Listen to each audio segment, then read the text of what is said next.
Okay, so now we finally get to move into the second method. Yahoo! And so the first one is, the knocking the peg out, putting a wholesome peg in where unwholesome peg was rotten. That's the simile. This one, in the second method, we look at, instead of trying to replace an unwholesome thought with a wholesome thought when we're trying to concentrate on something wholesome, we examine the danger in the thoughts. And so the way the Buddha wrote about this, this is actually something that the Buddha did on the night that he became enlightened, and they talk about this in the Pali Sutras. So that should give us pause to think this is rather important. Let's see. So what it says here is that if, while he, the monastic, is giving attention to some other sign connected with what is wholesome, that means when you're trying to tend with single-pointed concentration on a wholesome object, there still arise in him evil or unwholesome thoughts connected with desire, with hate, and with delusion, then he should examine the danger in those thoughts thus. These thoughts are unwholesome, they are reprehensible, they result in suffering. And there's a little more there, but when they talk about this being reprehensible, they mean kind of in the terms of shame in a good sense. Shame in the sense, I guess I would use maybe the word more integrity. The Bhikkhu Bodhi talks about it more in terms of honor or one's sense of dignity. That, when we have thoughts that are, it's easy when thoughts are going to cause harm, that, that oftentimes can bring up a sense inside that, no, this isn't really something I want to be doing. And also the fear of the consequences, because knowing that they'll result in suffering. So those are in the sense that they're talking about where they're reprehensible and that they result in suffering.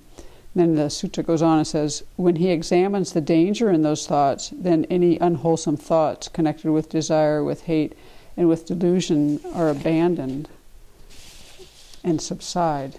With the abandoning of them, his mind becomes steadied internally, quieted, brought to singleness, and concentrated. And then the simile comes. Just as a man or a woman, youthful, young, and fond of ornaments, would be horrified, humiliated, and disgusted if the carcass of a snake or a dog or a human being were hung around his neck. So too, when a bhikkhu examines the danger in those thoughts, his mind becomes steadied, internally quieted, brought to singleness, and concentrated. And so in my own mind, I don't usually think about those images, but I kind of like the image in the sense of getting connected to that part of you who, wants to have beauty around and wants to create harmony around you. And then, think about carrying these carcasses on you and how disturbing that would be. In that sense, I think the simile works quite well, because that would be a very disturbing thing to do. And then the third method is to forget those thoughts and not give attention to them. And so I think it's, I'll first read this and then talk about it a little bit. So, if while he is examining the danger in those thoughts, there still arise in him unwholesome thoughts connected with desire, with hate, and with delusion, he should try to forget those thoughts and should not give attention to them. When he tries to forget those thoughts and does not give attention to them, then any unwholesome thoughts connected with desire, with hate, and with delusion are abandoned in him and subside. And then with the abandoning of them, the mind becomes steadied internally, quieted, brought to singleness, and concentrated. And then the simile is, just as a man with good eyes who did not want to see forms that had come within range of his sight would either shut his eyes or look away. So too, when a bhikkhu tries to forget those thoughts and does not give attention to them, his mind becomes steadied internally, quieted, brought to singleness, and concentrated. So this is kind of an interesting example when Bhikkhu Bodhi talks about the words here. Now they're actually talking about non-attention and non-mindfulness, which is something the Buddha rarely does.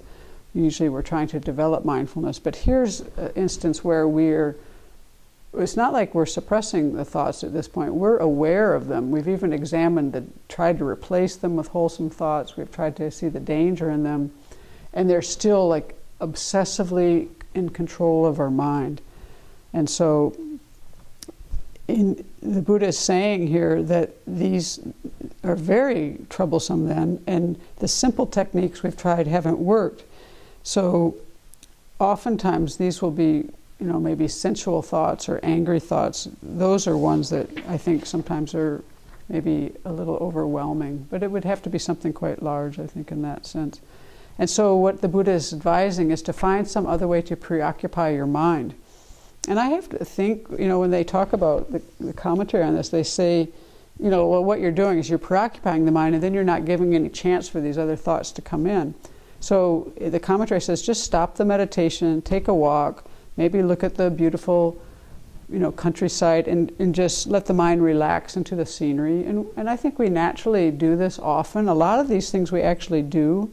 Like another one that they say, if maybe do walking meditation and really focus on the touching the sensation so that your mind goes to that. I found that to be the case when I did yoga, paying attention to the physical sensations. And then the commentary also says, if this doesn't work, empty out your drawers. Put everything on the top of your desk and then say, this is my handkerchief, this is a key, this is a spare clock, and just really divert your mind. And you're doing it quite intentionally. And so the mind just gets engaged. It's not so longer preoccupied by this troublesome thought. And then after some time, things subside, and then you can go back to your meditation. And what I think is interesting about this is would have to say I used to use this method, but without the first two. I think this is one way where we distract ourselves a lot, but the difference here in my mind is quite that you're aware of what you're doing. You're very consciously aware that, you've actually already decided the thoughts are dangerous, but you still can't control them. You've decided they're unwholesome. They're not like, you haven't just come to this and decided to distract your mind.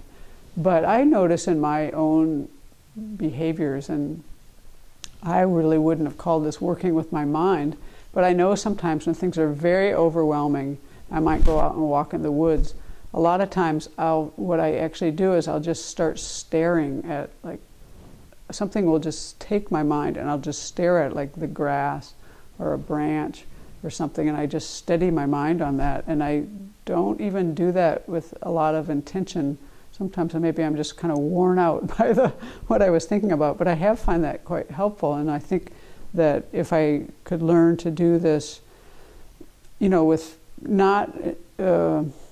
with more awareness of what's going on, then I think this could be quite useful. And so that's the second and the third.